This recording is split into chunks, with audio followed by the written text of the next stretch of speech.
MSSD on the go. Binigyang pugay ng MSSD ang mahalagang papel ng halos 400 daycare workers sa Lanao del Sur sa paghubog ng mga batang Bangsamoro sa isinagawang Daycare Workers Summit sa Marawi City noong June 15, 2026. Dinaluhan ng summit ng 391 child development workers at supervised neighborhood play workers mula sa 20 bayan ng lalawigan na kinilala sa kanilang mahalagang ambag sa maagang edukasyon at pangangalaga sa mga bata.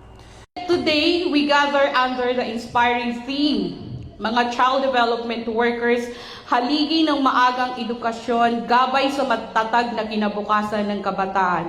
This theme reminds us of the vital role that each child development workers plays in nurturing young minds, shaping values, and laying the foundation for the future success of our children and communities. Tinalakay sa summit ang augmentation of honorarium para sa mga daycare workers, Republic Act No. 12199 o ECCD System Act, Batang NutriCare Information System at mga best practices ng LGU Pagayawan kabilang ang mobile daycare service upang mapalawak ang access sa ECCD services sa mga komunidad. Kasabay nito, isinagawang turnover ng 11,000 ECCD checklists mula sa provincial local government sa pamamagitan ng PSWDO patungo sa MSSD.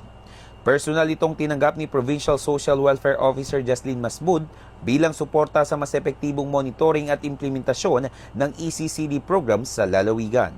Provincial Government of Lanao del Sur ay patuloy na magbibigay suporta sa ating mga child development workers. In fact, ngayong Daycare Workers Week ay nag-turnover po tayo ng 11,000 na ECCD checklist upang magamit nila sa pag-assess sa kanilang mga learners.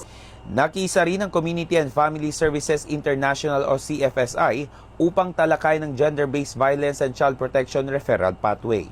Pinarangalan din sa programa ang 3 outstanding awardees at 68 child development workers at supervised neighborhood play workers na nakapaglingkod ng mahigit 15 taon.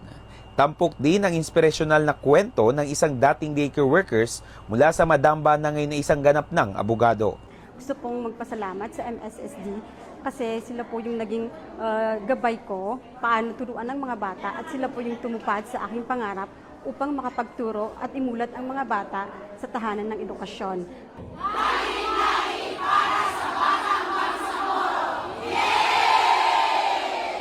At yan ang ating update mula dito sa Lanao del Sur. Ako po si Jab Musa para sa MSSD On The Go.